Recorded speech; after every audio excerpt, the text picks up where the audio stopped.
नमस्कार, आप देख रहे हैं खबर उत्तर प्रदेश। मैं हूं आपके साथ धनवी। खबरों का सिलसिला शुरू करते हैं, लेकिन उससे पहले नजर डालते हैं इस वक्त की हेडलाइंस पर। देश में पेट्रोल और डीजल हुआ महंगा, 10 दिन में चौथी बार बढ़ा दाम। अब दिल्ली में पेट्रोल 102 और डीजल 95 रुपए प्रति लीटर। बिजली संकट पर बैठक में सीएम योगी के सख्त निर्देश, कहा गांव हो या शहर, भीषण गर्मी में निर्बाध बिजली देना सुनिश्चित करें। यूपी में सेंट्रल डैशबोर्ड से होगी थानों की सीसीटीवी फुटेज की लाइव मॉनिटरिंग, 2 जिलों में बनेंगे नए रेडियो मुख्यालय। निजी शिक्षण संस्थानों के कर्मचारी और शिक्षकों की जनगणना ड्यूटी पर रोक, इलाहाबाद हाईकोर्ट ने यूपी सरकार से मांगा जवाब। यूपी में एमएलसी चुनाव के लिए भाजपा ने घोषित किए अपने 5 प्रत्याशी, पुराने चेहरा अवनीश कुमार सिंह और उमेश द्विवेदी को भी बनाया प्रत्याशी। उत्तर प्रदेश में प्रचंड गर्मी जारी, आज 33 जिलों में लू का अलर्ट, 14 जिलों में आंधी और बूंदाबांदी की भी चेतावनी। आप देख रहे हैं के न्यूज, खबरों का सारथी। और अब रुक करते हैं खबरों का और शुरुआत करते हैं लखनऊ की खबर से, जहां यूपी एमएलसी चुनाव के लिए प्रत्याशी घोषित कर दिए गए हैं। तो बीजेपी ने 5 सीटों के लिए प्रत्याशी घोषित किए हैं। बता दें कि मेरठ शिक्षक सीट से श्रीचंद्र शर्मा प्रत्याशी घोषित हैं और इसी के साथ लखनऊ स्नातक सीट से अवनीश कुमार सिंह प्रत्याशी बनाए गए हैं। आगरा स्नातक सीट से मानवेंद्र प्रताप सिंह प्रत्याशी बनाए गए। लखनऊ शिक्षक एमएलसी के लिए उमेश द्विवेदी और बरेली मुरादाबाद शिक्षक सीट से हरि सिंह ढिल्लो प्रत्याशी बनाए गए हैं। तो लखनऊ से यह अहम जानकारी आपको बता रहे हैं। राजधानी लखनऊ से यह अहम जानकारी आपको बता रहे हैं।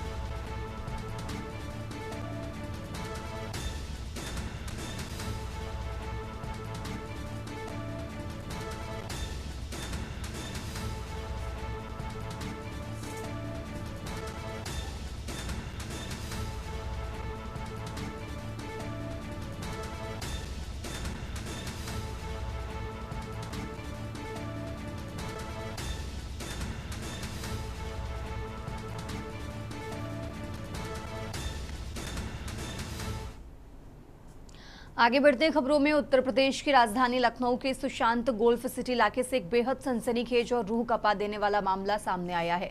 यहां यूपीएससी की तैयारी कर रही एक युवती के साथ नशीला पदार्थ पिलाकर 3 दिनों तक बंधक बनाकर सामूहिक दुष्कर्म किया गया। इस घिनौनी वारदात को पीड़िता के एक परिचित ने अपने साथियों के साथ मिलकर अंजाम दिया।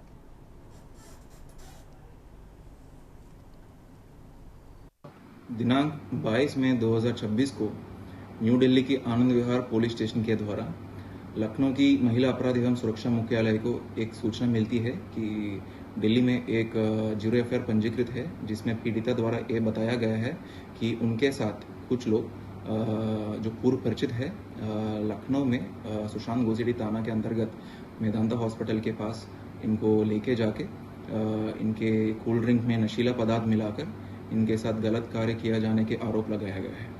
मामले की गंभीरता समझते हुए तुरंत ही उस जीरो एफआईआर को सुशांत गोल्ड के अंतर्गत सुसंगत धाराओं में अभियोग पंजीकृत किया गया है।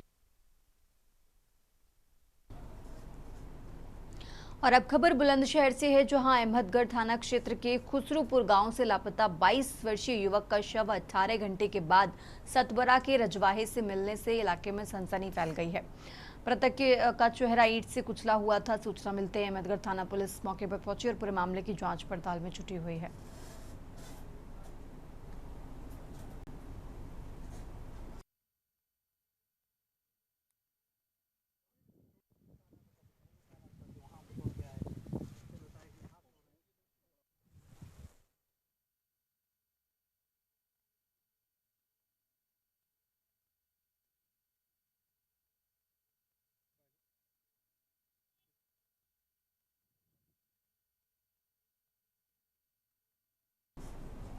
और आगे बढ़ते खबरों में, सपा के वरिष्ठ नेता नसीमुद्दीन सिद्दीकी ने सीतापुर में एक जनसभा को संबोधित करते हुए भारतीय जनता पार्टी और केंद्र व राज्य सरकार पर जमकर निशाना साधा है। नसीमुद्दीन सिद्दीकी ने आगामी उत्तर प्रदेश विधानसभा चुनाव 2027 का रोड मैप सामने रखते हुए कहा कि आने वाले समय में पीडीए की ताकत ही मौजूदा सरकार को उखाड़ फेंकेगी।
अभी जा रहे हैं 2027 की तैयारी में पीडीओ को मजबूत करके जालिमों की हुकूमत हटाना है, युवाओं को, किसानों को, महिलाओं को। और अब तो उसमें ये भी हो गया कि भाई सोना मत खरीदो, गाड़ी भी मत चलो। 2024 में ये था कि विपक्ष के लोग जो है मंगलसूत्र छीन लेंगे, यही यही यही बयान था ना मोदी जी का। अब मंगलसूत्र कौन नहीं खरीदने दे रहा है? अब जो लड़कियों की शादी होगी तो बिना मंगलसूत्र के जाएगी। वारे मोदी जी धन है। बहुत सारी बातें हैं, बाकी बात में कर लेते हैं। अभी इतना चलाइए, प्रोग्राम के बाद लंबा। और आगे बढ़ते खबरों में, उत्तर प्रदेश के एकमात्र आईएसओ सर्टिफाइड कमिश्नरी गौतम बुद्ध नगर में कानून व्यवस्था और सुरक्षा दावों की पोल खुलती नजर आ रही है। जिले में हत्याओं का सिलसिला थमने का नाम नहीं ले रहा है। ताजा मामला नोएडा के फेज 1 थाना क्षेत्र से सामने आया है, जहां अपराध इस कदर चरम पर पहुंच गया कि देर रात मकान की छत पर सो रहे एक ही परिवार के 4 लोगों पर उनके पड़ोसी ने धारदार हथियार से जानलेवा हमला बोल दिया। इस भीषण हमले में पति पत्नी और उनकी 2 मासूम पुत्रियां गंभीर रूप से घायल हो गए हैं।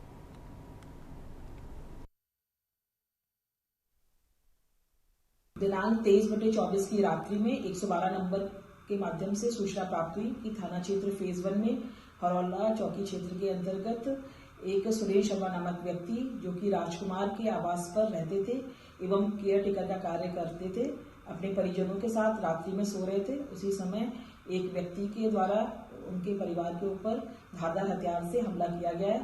सूचना प्राप्त होने पर समस्त उच्च अधिकारियों के द्वारा मौका निरीक्षण घटनास्थल किया गया एवं समस्त घायलों को उपचार हेतु अस्पताल ले जाया गया, जहां पर सुरेश शर्मा की पत्नी को डॉक्टरों के द्वारा मृत घोषित किया गया। और अब खबर झांसी से है, जहां दौरे पर पहुंचे प्रदेश सरकार के कैबिनेट मंत्री नंद गोपाल नंदी ने बुंदेलखंड औद्योगिक विकास प्राधिकरण यानी बीडा कार्यालय सभागार में जिम्मेदारों के साथ महत्वपूर्ण बैठक की है। इस बैठक में शामिल अधिकारियों और जनप्रतिनिधियों के साथ उन्होंने गहन विमर्श किया। बाद में मीडिया से बातचीत करते हुए मंत्री ने कहा कि नोएडा की तर्ज पर बुंदेलखंड में 57,000 एकड़ भूभाग पर एक बड़ा इंडस्ट्रियल हब तैयार किया जा रहा है।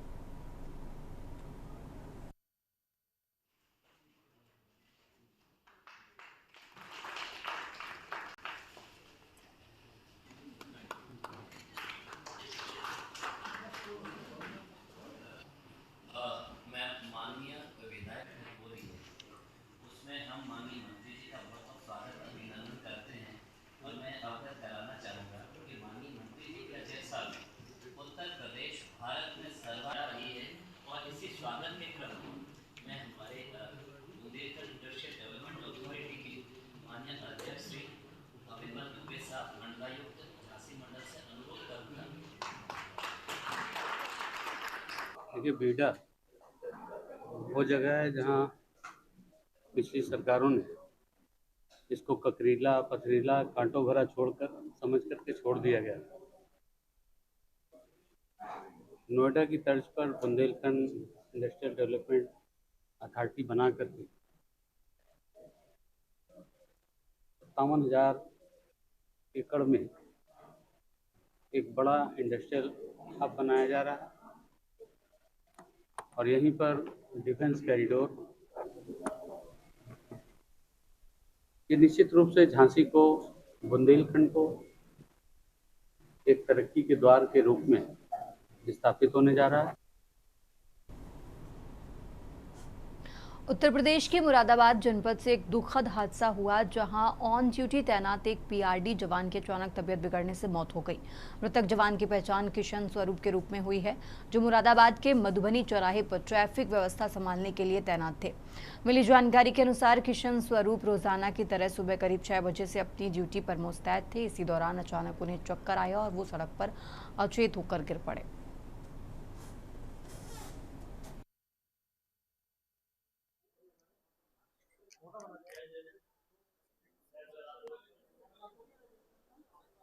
अभी एक पीआरडी आए थे जिनका नाम है किशन स्वरूप। इनको लेके आए थे Mohammed Hussain, head constable traffic police. गंभीर हालत में इनको लेके आए ECG हमने करी, CPR दिया, बट ये जब आए तो ब्रॉड डेड कंडीशन में। सबसे क्या बताया गया है, कहाँ ये तैनात थे, मतलब ड्यूटी पे थे? हाँ, ये ऑन ड्यूटी पर थे, PRD। सब क्या कारण है? ये कारण तो पोस्टमार्टम के बाद बता पाते।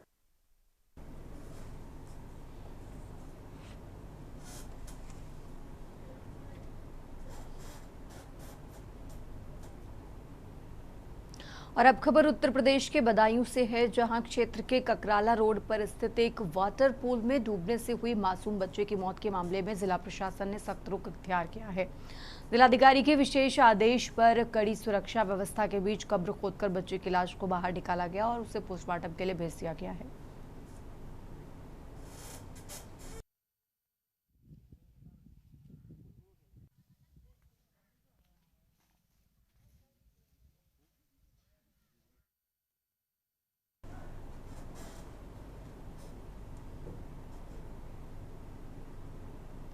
अलीगढ़ के थाना गांधी पार्क क्षेत्र स्थित बोनेर इलाके में हुए दर्दनाक सड़क हादसे में हाथरस के 2 चचेरे भाइयों की मौत हो गई है। मृतक की पहचान सिकंदरा राव तहसील के गांव मलामी इस्माइलपुर निवासी 20 वर्षीय उमेश और 22 वर्षीय विनीत के रूप में हुई है।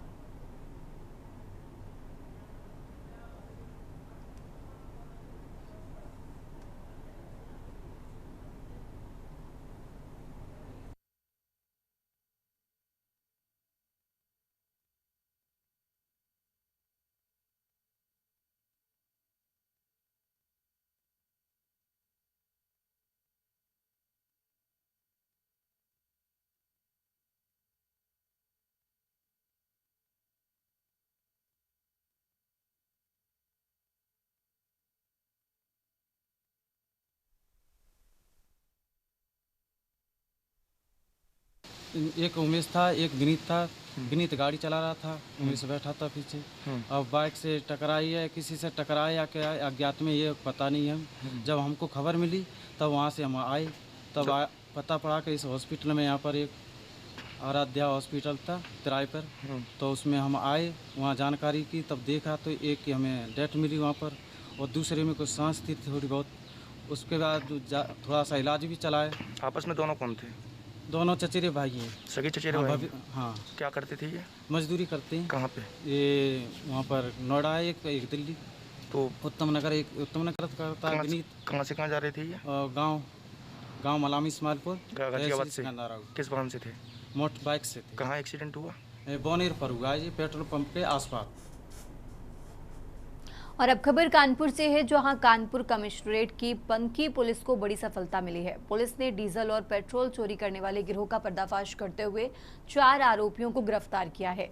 गिरफ्तार आरोपियों के कब्जे से एक टैंकर, तेल चोरी में इस्तेमाल होने वाले उपकरण और 36,000 रुपए की रकम भी बरामद की गई है।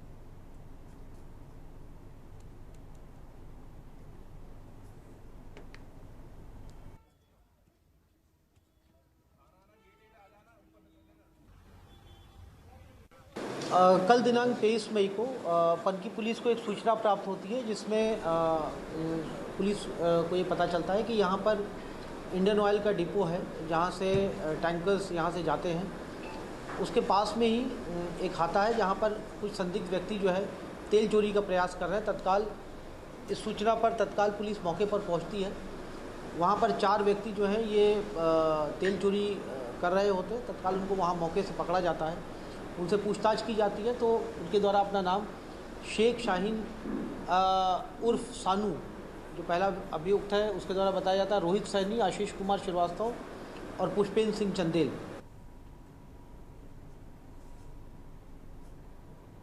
फिलहाल यहाँ रुकेंगे एक छोटे से ब्रेक के लिए।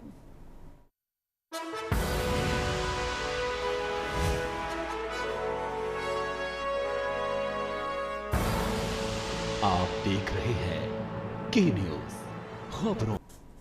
ब्रेक से वापस आ चुके हैं, रुक करते हैं खबरों का। बात कर रहे हैं उत्तर प्रदेश के कानपुर की, जहां कानपुर शहर में बेखौफ गुंडों का आतंक थमने का नाम नहीं ले रहा है। ताजा मामला किदवईनगर थाना क्षेत्र से सामने आया है, जहां एक चाय की टपरी पर शांति से बैठे युवक पर कुछ स्थानीय गुंडों ने अचानक ईंट पत्थरों से जानलेवा हमला बोल दिया।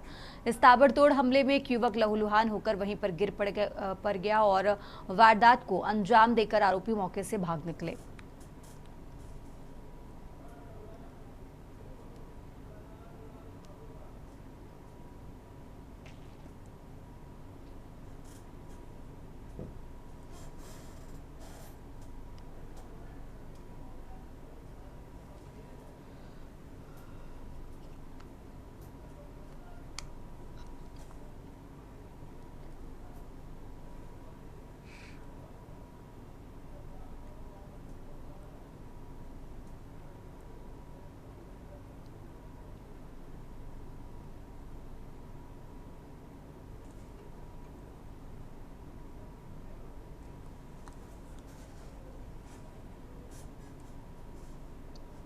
मुरादाबाद पहुंचे डिप्टी सीएम ब्रजेश पाठक ने कांग्रेस पर हमला बोलते हुए कहा कि कांग्रेस पार्टी पूरी तरह से फ्रस्ट्रेशन में है।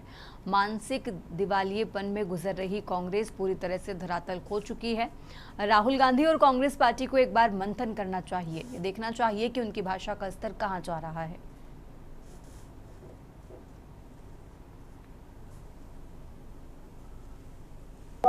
आदरणीय प्रधानमंत्री नरेंद्र मोदी जी की गरीब कल्याण योजनाएं और भारत के समक्ष चुनौतियां क्या है, उस विषय पर विस्तृत विचार विमर्श हुआ है। हम अपने कार्यकर्ताओं के माध्यम से आदरणीय प्रधानमंत्री नरेंद्र मोदी जी की नीतियों को जन जन तक पहुंचाने का काम करेंगे और एक ऐसे भारत के निर्माण के लिए माननीय मोदी जी ने संकल्प लिया है, विकसित भारत 2047 में बने, आत्मनिर्भर भारत बने। उस दिशा में हम सब कार्यकर्ता एकजुट होकर समाज में जन जन तक जाएंगे और विकसित भारत के संकल्प को पूरा करने के लिए जन जन को जोड़ने का काम करेंगे।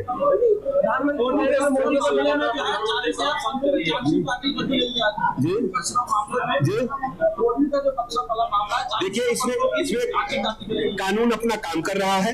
कानून के तहत सभी अपराधियों को कड़ी से कड़ी सजा मिले, इस दिशा में हमारी सरकार प्रतिबद्ध है।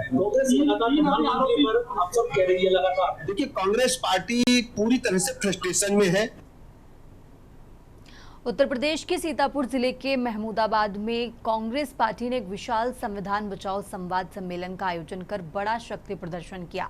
इस सम्मेलन में हजारों की संख्या में उमड़ी कार्यकर्ताओं और आम जनता की भीड़ ने आगामी चुनावों के लिए कांग्रेस के बढ़ते प्रभाव का संदेश दे दिया है। सम्मेलन के दौरान कांग्रेस नेताओं ने एकजुट होकर देश के लोकतंत्र और संविधान को बचाने का पुरजोर आह्वान किया है। मुख्य अतिथि के रूप में पहुंचे उत्तर प्रदेश कांग्रेस कमेटी के अध्यक्ष अजय राय ने सत्ता पक्ष पर सीधा और तीखा हमला बोलते हुए कहा कि जो लोग बाबा साहेब भीमराव अम्बेडकर के बनाए संविधान को बदलने या कमजोर करने की कोशिश कर रहे हैं, वो असल में संविधान विरोधी और देश के गद्दार हैं।